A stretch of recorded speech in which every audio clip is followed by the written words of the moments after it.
Thank you, Mr. Chairman and members of the Commission. My name is Matt Lloyd. I live at 32228 Old Hickory Road in Laurel.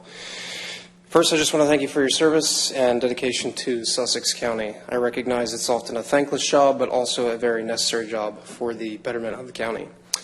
I also want to say I'm happy to see the ADU ordinance has been introduced. Big thanks to County Council for putting this forward.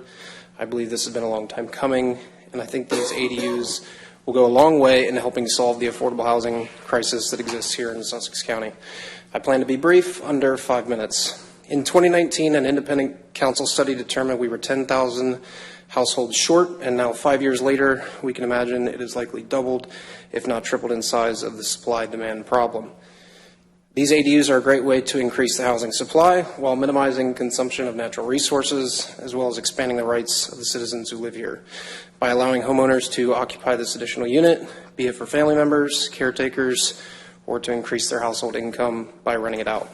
All this can be done at a fraction of the cost of what it would be to build onto a new property. Earlier this year, I came out on the radio and newspaper championing the need for these things. I have personal experience building these and using them at properties that I own out of state. They work, they're great options for affordable housing, and they can tap into existing infrastructure on the property, making them ideal, cost-effective housing options. Reading through the first rendition of the ordinance change, I noticed a couple items for your consideration. I've taken the time to change the verbiage using the great work that's already been done by the Commission staff.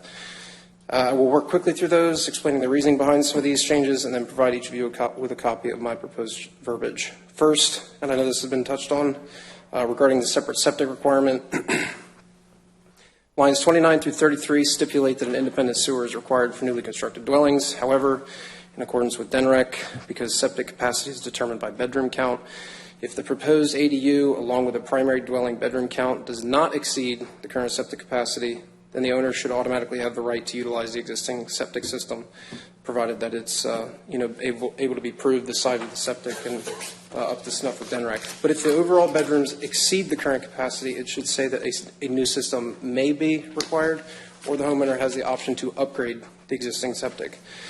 This is critical because of limited parcel size, soil suitability, as well as cost of installing a separate system.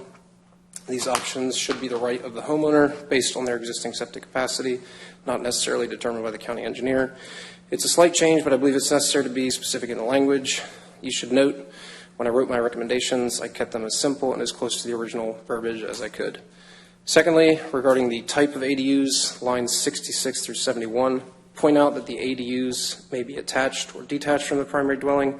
Again, I know it's been touched on, but across the country there's a third type recognized, referred to as an interior ADUs. These would be finished basements with separate entrances and egress considerations in conformity with International Building Code. It could be interpreted that attached ADUs may include finished basements, but as a matter of being consistent with standard practices and verbiage, I think it's necessary to include attached, detached, and interior types to avoid confusion or misinterpretation of the ordinance. Third, lines 89 through 92 discuss the fee. And let me just say, as a conservative Republican who owns his property and pays his taxes, I don't think there should be a cost for doing what I interpret as my right anyway. But for the sake of standard practices and paying for the county services, I'd request we change the fee to not exceed $50. This is to provide consistency and a fixed cost figure for homeowners to count on for years to come. Fourth, lines 94 through 97 require a signed sealed survey by a licensed surveyor. However, in the case of an existing dwelling, a survey would already be on file. We know where the existing structure is, and so for simplicity and cost sake, I think we should eliminate this requirement and simply ask for an accurate drawing depicted on paper such as graph paper with scale and dimensions showing the location and footprint of the dwellings.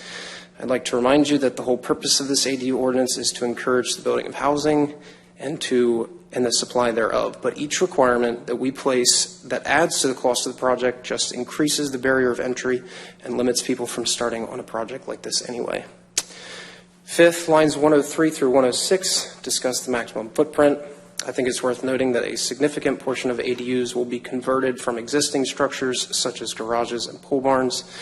In these cases, to limit the size of the conversion will unnecessarily restrict what would otherwise be already a 50% solution and would eliminate a significant number of ADUs from becoming available by owners who've already invested a handsome sum into their secondary dwelling. In these cases, I believe it's appropriate to consider foregoing the size limit.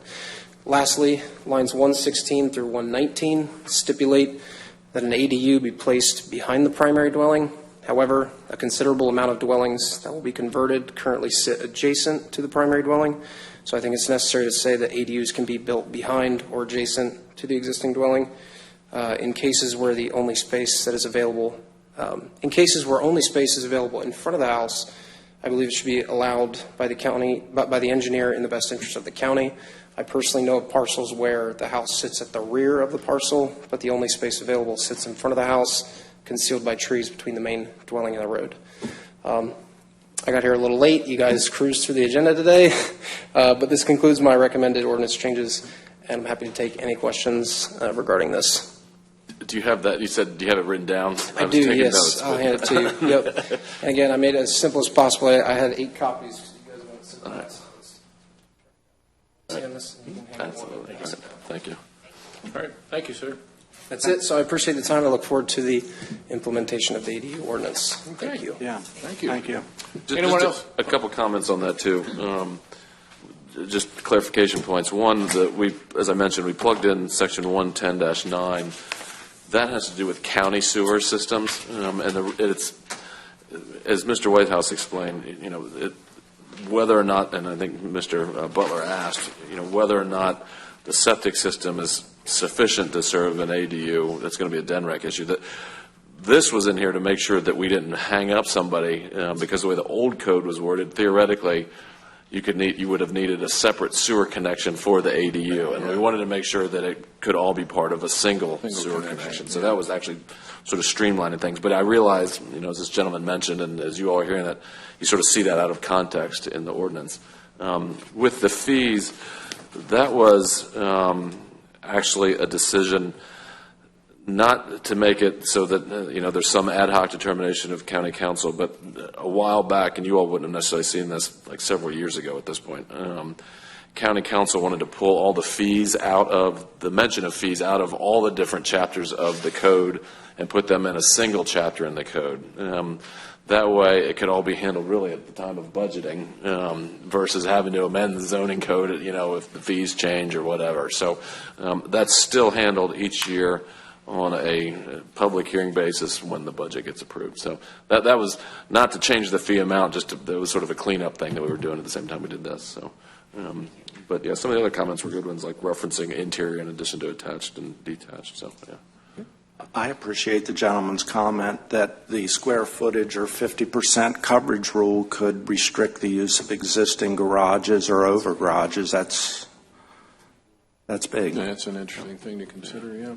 Yeah. It all kind of, there's a bunch of moving parts to it, because the other thing is, what the commission, the staff's going to look at is, we say you can convert a garage, but you still need the off-street parking, Right. So you've got to make sure if a garage gets converted that there's still have to park 2 spaces plus 1 for the ADU, so, but I hear what you're saying on that cover. Yeah, I mean, you could have a detached garage with space over it that could be converted. Right. And you could limit the space to 1,000 or less, but the existing house and garage could already be more than 50%. So it's a valid suggestion. Yeah. Well, yeah, we see that often too with pole barns. So that's something that we really need to, not to go down a rabbit hole, but right. Because I know all too well, right now, there's a situation, their plans are being drawn for their home. They have a pole barn on their property, but they can't live in it. And maybe it's such a thing where, it's as we're having this sort of Weimar discussion about it, that, it may be that if we have the 1,000 square foot minimum, that lot coverage doesn't really matter at all, I mean, again, as we mentioned before, the main thing is that we don't, again, all the moving parts, we want to make sure that also a subdivision, if it's 100 acres and there's 200 houses on it at 2 units an acre, doesn't balloon into a 400-unit subdivision. Basically double its density. Right. I mean, that's the other aspect, because that throws off all your DEL calculations, all your traffic counts, all your sewer capacity, and everything else. So again, it's, when you start peeling back the layers, there's a lot of different stuff that went into the consideration for this. I understand what you guys are saying, but what I hear is a lot of east side, east side, east side. How about the west side? We have a lot of room, and we have quite a bit of room. There's a lot of 50-acre, 100-acre, 200, 300-acre tracts of land over there that we can use. Prime example, I got an office above my pole barn, probably in violation. I don't know. Don't care. I'm going to use it. Remember the records. I don't care. It is what it is. Okay, anyone else like to speak?